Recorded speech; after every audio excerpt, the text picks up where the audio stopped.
तो हम इसी प्रश्न का उत्तर फिर से जानने की कोशिश करते हैं कि विश्व में सबसे अधिक माने जाने वाले धर्म ईसाई धर्म या क्रिश्चियनिटी के क्या विचार हैं। क्रिश्चियन धर्म या ईसाई धर्म ईश्वर के बारे में क्या सोचता है और किस तरीके से अपना संपर्क उनसे स्थापित करता है। तो आने वाले स्लाइड में हम यही जानने की कोशिश करेंगे कि ईसाई धर्म इसके बारे में क्या सोचता है। फिर से हम उन प्रश्नों को पुनः से रिपीट करते हैं। हु एम आई, मैं कौन हूँ। फ्रॉम वेयर आई केम, मैं कहाँ से आया हूँ। व्हाट इज ए यूनिवर्स, ब्रह्मांड क्या है। इज ए यूनिवर्स, ब्रह्मांड क्या है। What is a my current existence, मेरा वर्तमान अस्तित्व क्या है। What will be my existence after death, मृत्यु के बाद मेरा अस्तित्व क्या होगा। तो ये सारे प्रश्न हम फिर जानने की कोशिश करेंगे कि ईसाई धर्म या क्रिश्चियनिटी इन सभी प्रश्नों के बारे में क्या विचार रखती है और वो किस तरीके से इन चीज़ों को मानती है। हम और विस्तार में भी जानेंगे कि ईसाई धर्म की शुरुआत कैसे हुई, किन किन चीज़ों पर वो विश्वास करती है। इन सभी चीज़ों को हम काफ़ी विस्तार में जानने की कोशिश करेंगे।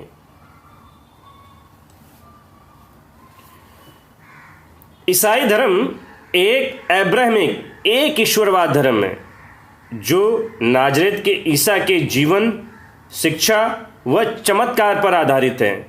यह दुनिया का सबसे बड़ा धर्म है जिसे लगभग 2.4 अरब या दुनिया के 33% लोगों द्वारा माने जाने वाला धर्म है ये।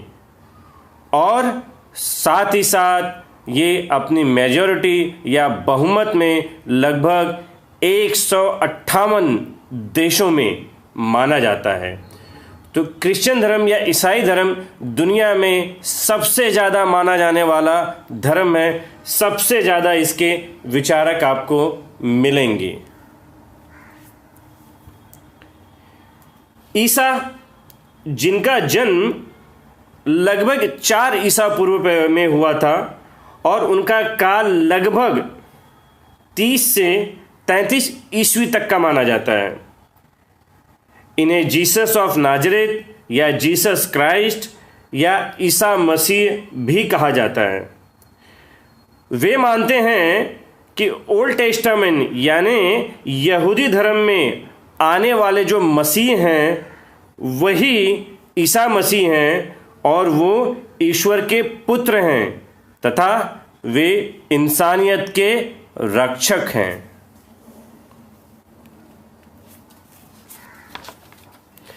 बाइबल ईसाई धर्म की आधारशिला है और ईसाइयों का पवित्र धर्म ग्रंथ है। इसके 2 भाग हैं, पूर्व विधान जिसे ओल्ड टेस्टामेंट के नाम से जाना जाता है और नव विधान न्यू टेस्टामेंट। बाइबल का पूर्वार्ध अर्थात पूर्व विधान यहूदियों का भी धर्म ग्रंथ है। बाइबल भगवान से इंस्पायर्ड है, ईश्वर प्रेरित है, हम इसे कह सकते हैं। ईश्वर ने बाइबल के विभिन्न लेखकों को इस प्रकार प्रेरित किया कि वे अवश्य ही ईश्वर की प्रेरणा से लिखने में प्रवृत्त हुए। बाइबल ईश्वरीय प्रेरणा तथा मानवीय परिश्रम दोनों का सम्मिलित परिणाम है। पुराना नियम, जिसमें प्राचीन यहूदी धर्म और यहूदी धर्म की गाथाएं, पौराणिक कहानियां, मिथक, सृष्टि आदि का वर्णन है और इसकी मूल भाषा इब्रानी और अरामी थी। यहूदी धर्म ग्रंथ की पुस्तक भी बाइबल का तनक का भाग है। नया नियम ये ईसा मसीह के बाद की हैं जिसे ईसा के शिष्यों ने लिखा। इसमें ईसा की जीवनी, उपदेश और शिष्यों के कार्य लिखे गए हैं। इसकी मूल भाषा कुछ अरामी और अधिकतर बोलचाल की भाषा प्राचीन ग्रीक थी। इसमें खास तौर पर 4 शुभ संदेश या सुसमाचार हैं जो ईसा की जीवनी का उनके 4 शिष्यों के नाम से किसी और के द्वारा वर्णन है। मत्ती, लूका, यूहन्ना और मरकुस। बाइबल का रचना काल 1400 ईसा पूर्व से लगभग सन 100 ईसा तक माना जाता है। इसके बहुसंख्यक लेखकों में से मूसा सबसे प्राचीन है। उन्होंने लगभग 1400 ईसा पूर्व में पूर्व विधान का कुछ अंश लिखा। पूर्व विधान की अधिकांश रचनाएं 900 ईसा पूर्व और 100 ईस्वी पूर्व के बीच की हैं। समस्त 9 विधान, जिसे हम न्यू टेस्टामेंट भी कहते हैं, 50 वर्ष की अवधि में लिखा गया, अर्थात सन 50 से सन 100 ईस्वी तक।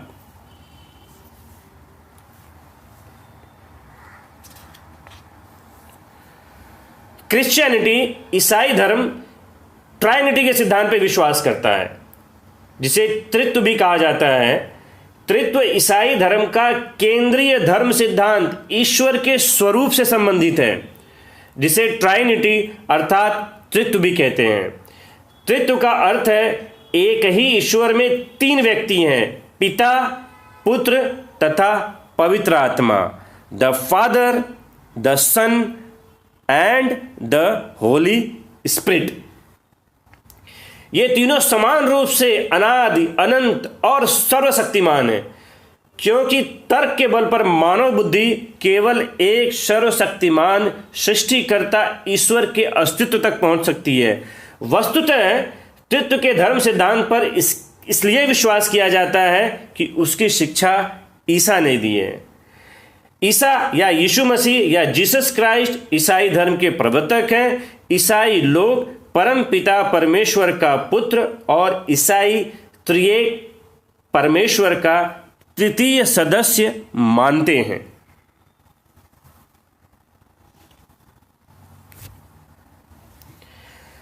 बाइबल के अनुसार ईसा की माता मरियम गलीलिया प्रांत के नाजरेत गांव की रहने वाली थी। उनकी सगाई दाऊद के राजवंशी यूसुफ नामक एक बढ़ई से हुई थी। विवाह के पहले ही वह कुंवारी रहते हुए ईश्वरीय प्रभाव से गर्भवती। ईश्वर की ओर से संकेत पाकर यूसुफ ने उन्हें पत्नी स्वरूप ग्रहण किया। विवाह संपन्न होने के बाद यूसुफ गलीलिया छोड़कर यहूदिया प्रांत के बेतलहम नामक नगरी में जाकर रहने लगे। वहां ईसा का जन्म हुआ। ईसा का जन्म संभवतः 4 ईसा पूर्व में हुआ। ईसा के बारे में यहूदी नबियों ने भविष्यवाणी की थी कि एक मसीहा अर्थात राजा या तारणहार जन्म लेगा। संत मत्ती के अनुसार ईसा इब्राहिम व डेविड राजा दाऊद के वंशज थे।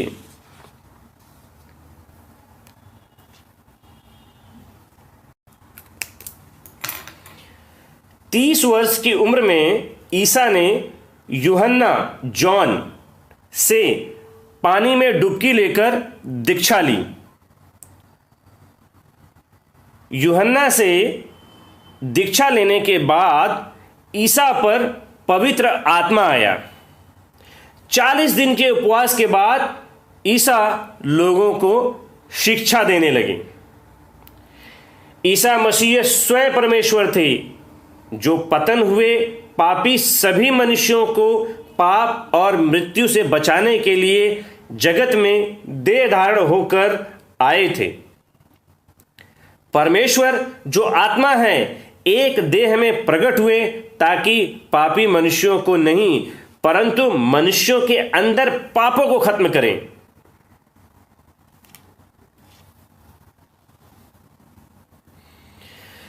ईसा उस एक ईश्वर को बनाए रखते हुए यह भी शिक्षा देते हैं कि मैं और परम पिता परमेश्वर एक ही है।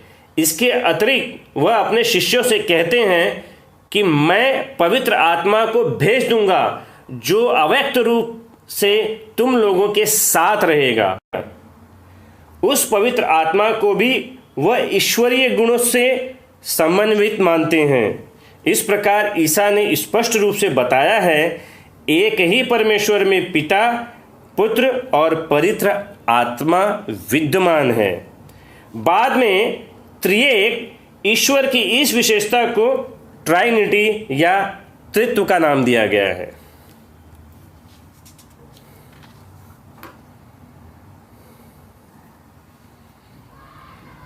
सुसमाचार में ईसा के भक्त उनके चिकित्सीय या बीमार लोगों को ठीक करने के चमत्कार से प्रभावित हुए हैं। प्रभु ईसा के चमत्कार को दो भागों में विभाजित किया जा सकता है और वो उनके जीवन का सबसे महत्वपूर्ण प्रभाव लोगों पर पड़ा।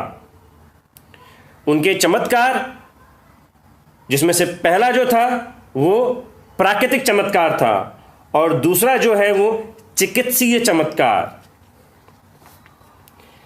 प्राकृतिक चमत्कार का बाइबल में काफी विस्तार से वर्णन मिलता है। संत मत्ती बाइबल में कहते हैं कि नाव उस समय तट से दूर जा चुकी थी, वह लहरों से डगमगा रही थी क्योंकि वायु प्रतिकूल थी। रात के चौथे पहर ईसा समुद्र पर चलते हुए शिष्यों की ओर आए। जब उन्होंने ईसा को समुद्र पर चलते हुए देखा तो वे घबरा गए और कहने लगे, ये कोई प्रेत है। डर के मारे चिल्ला उठे। ईसा ने तुरंत उनसे कहा, ढारस रखो, मैं ही हूं, डरो मत। पेतरुस ने उत्तर दिया, प्रभु यदि आप ही हैं तो मुझे पानी पर अपने पास आने की आज्ञा दीजिए। ईसा ने कहा, आ जाओ। पेतरुस नाव से उतरा और पानी पर चलते हुए ईसा की ओर बढ़ा, किंतु वह प्रचंड वायु देखकर डर गया और जब डूबने लगा तो चिल्ला उठा, प्रभु मुझे बचाइए। ईसा ने तुरंत हाथ बढ़ा कर उसे थाम लिया और कहा, अल्पविश्वासी, तुम्हें संदेह क्यों हुआ? वे नाव पर चढ़े, वायु थम गई। जो नाव में थे उन्होंने यह कहते हुए ईसा को दंडवत किया, आप सचमुच ईश्वर के पुत्र हैं। तो इस प्रकार से कई घटनाक्रम का जिक्र बाइबल में हमें मिलता है कि ईसा सीधे सीधे प्राकृतिक संततियों पर अपना नियंत्रण स्थापित करते हुए दिखते हैं।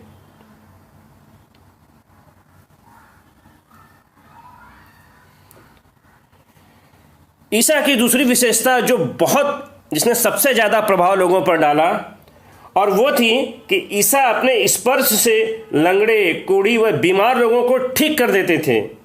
कई उदाहरण थे जिनमें उन्होंने बुरी आत्माओं के प्रभावित लोगों को भी ठीक किया। लोग विश्वास करते थे ईसा के अंदर चमत्कारिक शक्ति है जो हमें अपने रोगों से छुटकारा दिलाती है। संत लूकस अपने समाचार में बताते हैं कि सूरज डूबने के बाद सब लोग, नाना प्रकार की बीमारियों से पीड़ित लोग आते थे और ईसा सब पर हाथ रख उन्हें चंगा करते थे।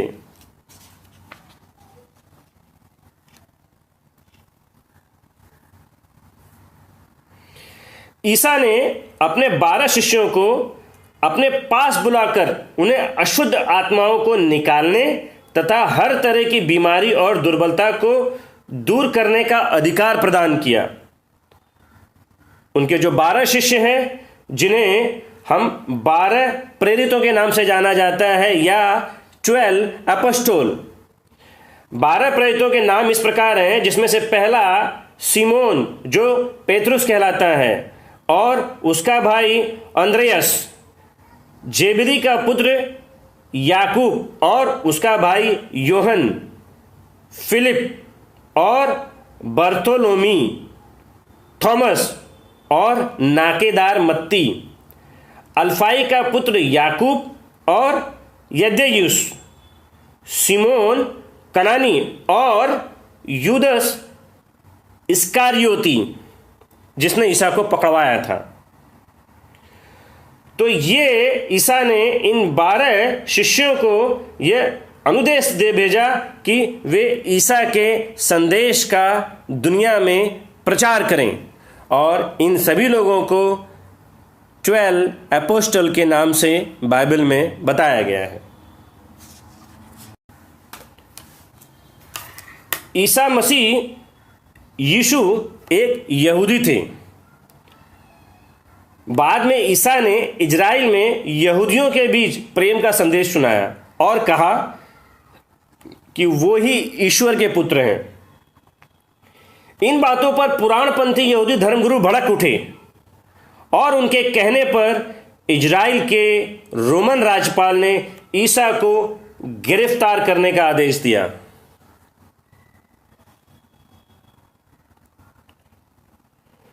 जुडास, जो उनके 12 प्रेरितों में से एक था, उसने ही धोखा देकर जीसस को पकड़वाया। ईसा को पकड़ने के बाद उन्हें रोमन राज्यपाल के सामने ले जाया गया। उनसे पूछा गया कि तुम क्या यहूदियों के राजा हो? इस पर ईसा ने उत्तर दिया, आप ठीक कहते हैं।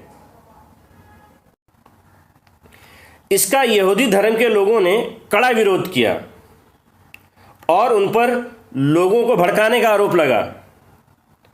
यहूदी धर्म के लोगों ने मांग की कि उनके खिलाफ सख्त से सख्त कार्रवाई की जाए। नतीजन रोमन राज्यपाल ने ईसा को कोड़े लगवाकर क्रॉस पर चढ़कर मरने का प्राणदंड दिया।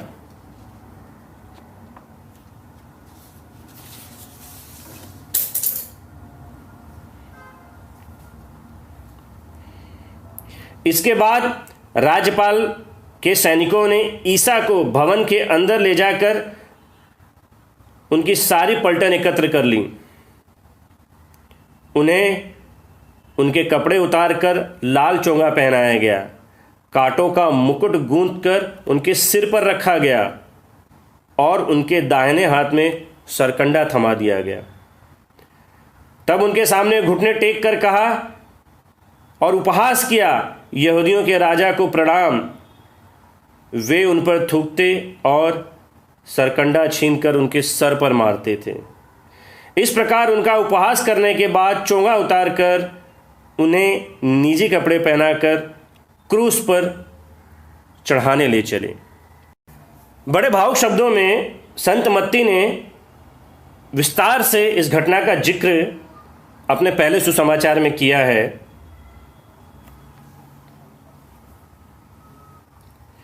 कि शहर से निकलते समय उन्हें कुरेने निवासी सिमोन मिला और उन्होंने उससे ईसा का क्रूस उठाकर ले चलने के लिए बाध्य किया। वह उस जगह पहुंचे जो गोलगोथा अर्थात खोपड़ी की जगह कहलाती है।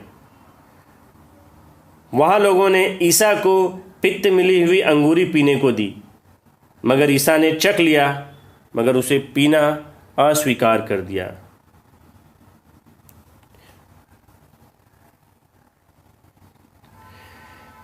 इस प्रकार ईसा के सर पर दोष पत्र लटका दिया गया कि वह यहूदियों का राजा है। ईसा के साथ साथ 2 डाकुओं को भी क्रूस पे चढ़ाया गया, एक को उनके दाएं और दूसरों को उनके बाएं। उस समय के राज्य में लोगों को क्रूस पर चढ़ाने की प्रक्रिया थी जो बहुत ही तकलीफदेह थी। ईसा को खोपड़ी की जगह पर और 2 कुकर्मियों के साथ में क्रूस पर चढ़ाया गया।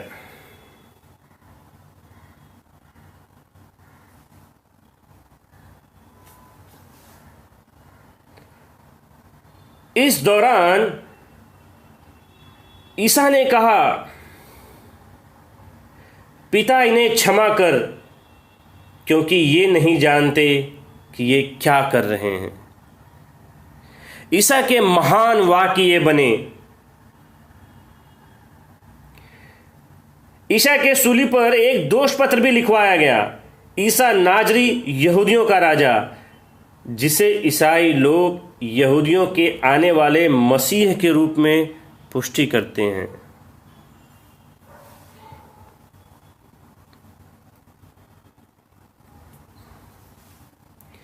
संत मत्ती के अनुसार ईसा ने सूली पर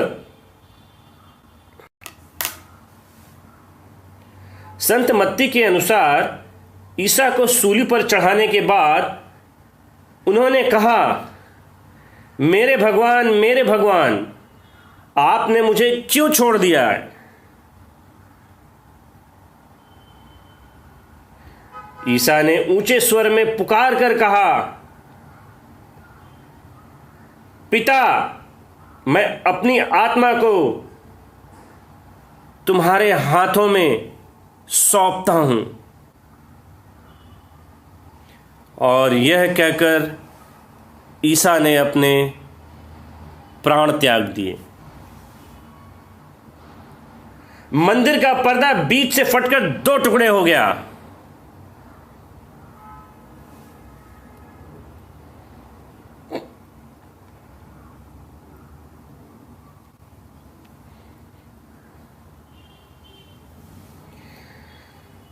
ईसा के शव को एक चट्टान में खुदी हुई जहां पर ईसा के कहे के अनुसार तीसरे दिन ईसा फिर से जी उठे और उन्होंने अपने शिष्यों को दर्शन दिया।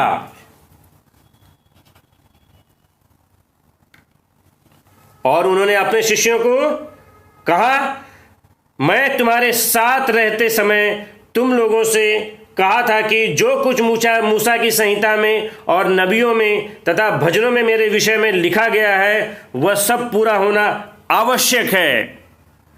उन्होंने कहा, ऐसा ही लिखा है, मसीह दुख भोगेंगे, तीसरे दिन मृतकों में से जी उठेंगे और उनके नाम पर यरूशलेम से लेकर सभी राष्ट्रों में पाप क्षमा के लिए पश्चाताप का उपदेश दिया जाएगा।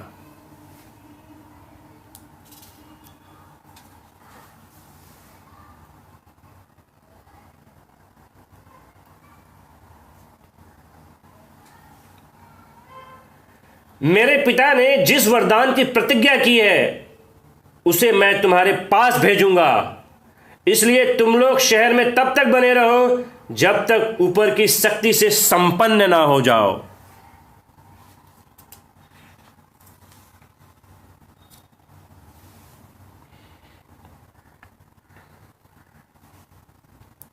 तो इस प्रकार हमें यह देखने को मिलता है कि पुराने नबियों की जो भविष्यवाणी थी वो सही साबित हुई और ईसा को सूली पे चढ़ाने के बाद फिर से वो तीसरे दिन जीवित हो उठे और अपने संदेश उन्होंने अपने शिष्यों को देना शुरू कर दिया।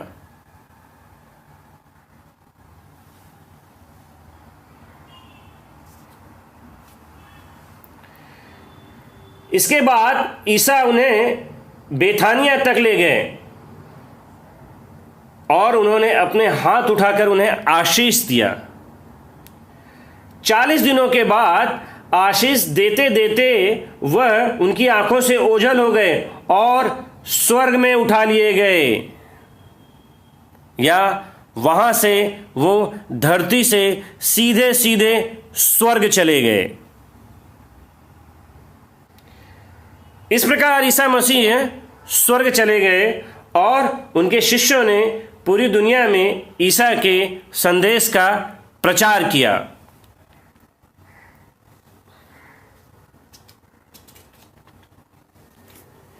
यहां तक की कहानी हमें कई बार सुनने को मिलती है, मगर ईसाई धर्म में सबसे महत्वपूर्ण जो घटनाक्रम था वो इन घटनाओं के बाद का घटनाक्रम था, जिन्हें हम देखेंगे आगे कि वो किस प्रकार से घटे और पूरी दुनिया में ईसाई धर्म फैला।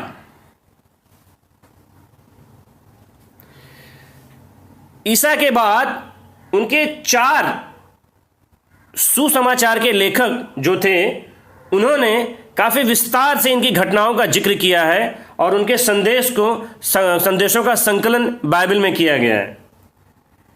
4 इंजिलवादी या सुसमाचार के लेखक के रूप में बाइबल के नए सुसमाचार में स्थान दिया गया है। पहला जो संत है वो है मत्ती, इन्हें मैथ्यू भी कहा जाता है, उनका सुसमाचार। दूसरे संत हैं मार्क, उनका सुसमाचार। तीसरे संत है संत लूकस, या ल्यूक, उनका सुसमाचार। चौथे संत हैं योहन, सेंट जॉन, उनका सुसमाचार। इन सभी सुसमाचारों में ईसा के जन्म से लेकर उनके संदेश, शिक्षा व चमत्कार का वर्णन है, जिसे पूरी दुनिया ने जाना।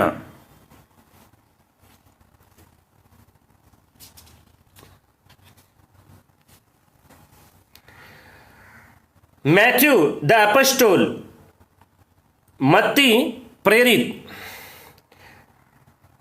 संत मत्ती जो जीसस के 12 प्रेरितों में से थे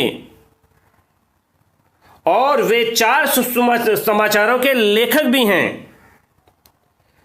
संत मत्ती एक टैक्स कलेक्टर थे और ईसा के संपर्क में आकर उनसे प्रभावित हुए और ईसाई धर्म के प्रमुख प्रचारकों में से एक हुए। संत मत्ती ग्रंथों का रचना काल सन 70 ईस्वी का माना जाता है।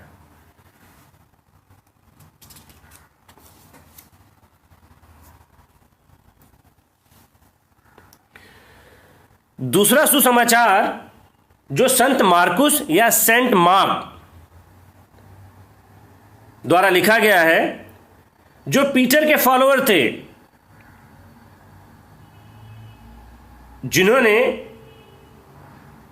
सुसमाचार को लिखा, बाइबल के न्यू टेस्टामेंट में दूसरा स्थान उसे दिया गया है।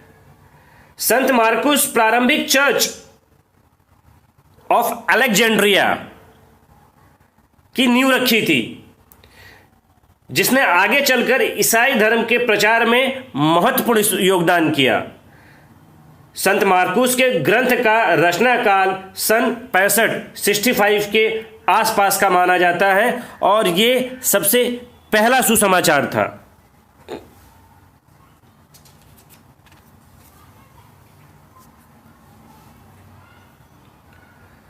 संत लूकस या सेंट लूक।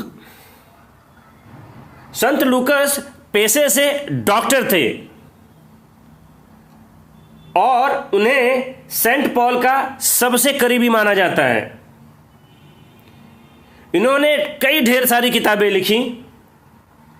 सेंट लूका ने तीसरे सुसमाचार को लिखा और वे बाइबल के महत्वपूर्ण चरित्र में एक हैं।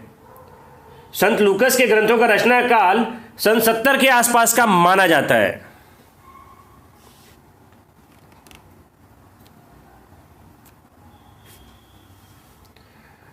सेंट जॉन, संत योहन, ईसा के 12 प्रेरितों में से वो एक थे।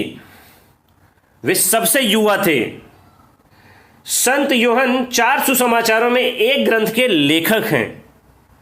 इनके ग्रंथ का रचना काल सन 95 के पास का माना जाता है। तो इस प्रकार से ये 4 सुसमाचारों के जो लेखक थे, जिन्होंने न्यू टेस्टामेंट बाइबल के को बनाया या उसको लिखा, और इनका बहुत ही गहरा योगदान ईसाई धर्म के प्रचार प्रसार में हुआ।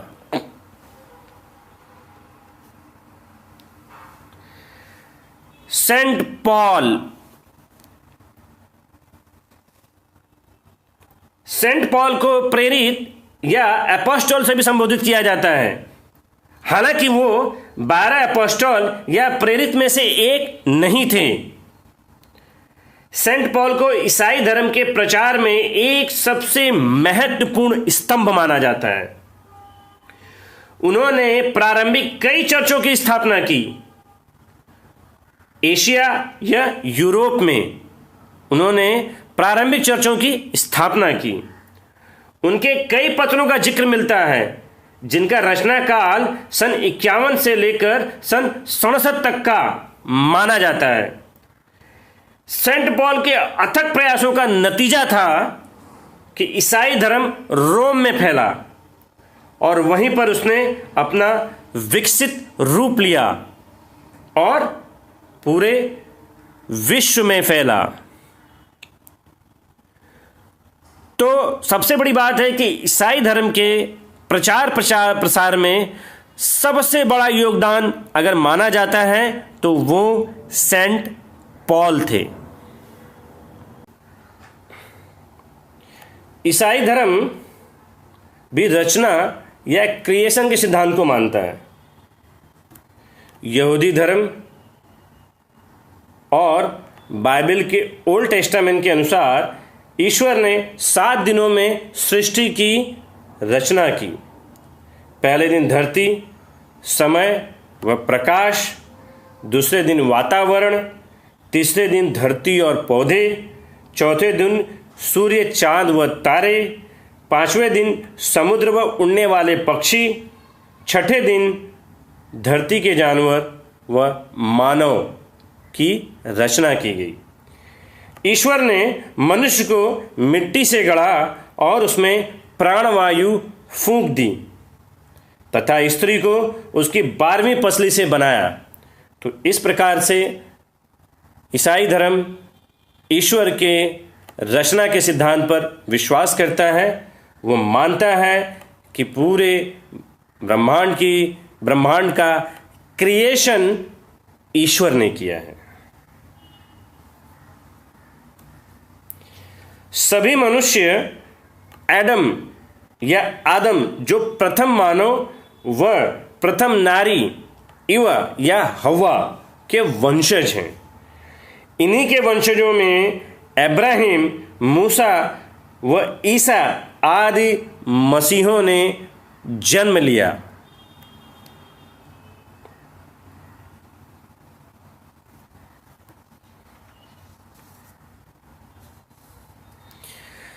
ईसा लोगों को संदेश देते हैं।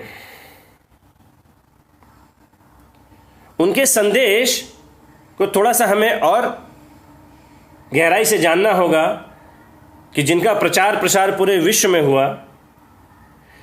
संत लूकस कहते हैं कि ईसा सिखाते थे शत्रुओं से प्रेम।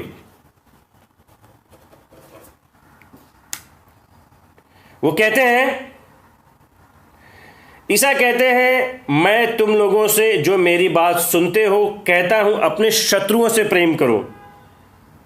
जो तुमसे बैर करते हैं उनकी भलाई करो, जो तुम्हें शाप देते हैं उन्हें आशीर्वाद दो, जो तुम्हारे साथ दुर्व्यवहार करते हैं उनके लिए प्रार्थना करो। जो तुम्हारे गाल पर एक थप्पड़ मारता है दूसरा भी उसके सामने कर दो। जो तुम्हारी चादर छीनता है उसे अपना कुर्ता भी लेने दो। जो तुमसे मांगता है उसे दे दो। जो तुमसे तुम्हारा अपना छीनता है उसे वापस मत मांगो। ईसा ने दयालुता का संदेश दिया। अपने स्वर्गीय माता पिता जैसे दयालु बनो, दोष न लगाओ और तुम पर भी दोष नहीं लगाया जाएगा। किसी के विरुद्ध निर्णय न दो और तुम्हारे विरुद्ध भी निर्णय नहीं लिया जाएगा। क्षमा करो और तुम्हें भी क्षमा मिल जाएगी। दो और तुम्हें भी दिया जाएगा। दबा दबा कर, हिला हिला कर भरी हुई, ऊपर उठी हुई पूरी की पूरी नाप तुम्हारी गोद में डाली जाएगी। क्योंकि जिस नाप से तुम नापते हो उसी से तुम्हारे लिए भी नापा जाएगा। ईसा विविध परामर्श में संदेश देते हैं। ईसा ने उन्हें एक दृष्टांत सुनाया। क्या अंधा अंधे को राह दिखा सकता है? क्या दोनों एक ही गड्ढे में नहीं गिर पड़ेंगे? शिष्य गुरु से बड़ा नहीं होता। पूरी शिक्षा प्राप्त करने के बाद ही गुरु जैसा बन सकता है। ईसा ने सिखाया धन का सदुपयोग।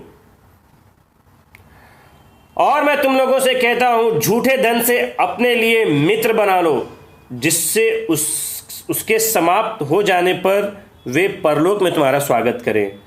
जो छोटी से छोटी बातों में ईमानदार रहे वह बड़ी बातों में भी ईमानदार होगा, और जो छोटी से छोटी बातों में बेईमान है वो बड़ी बातों में भी बेईमान है।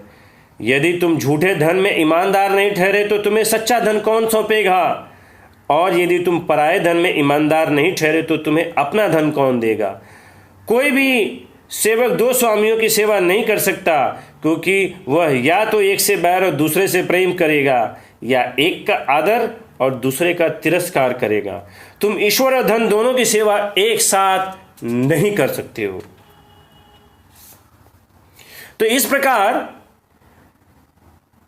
ईसा मसीह ने प्रेम, दया और मानवता का संदेश दुनिया को दिया।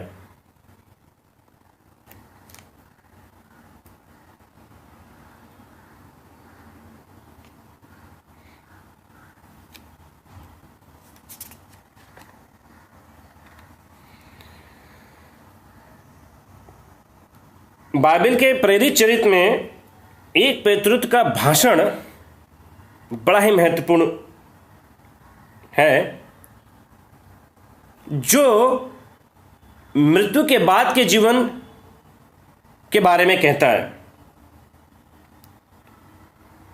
वो कहते हैं,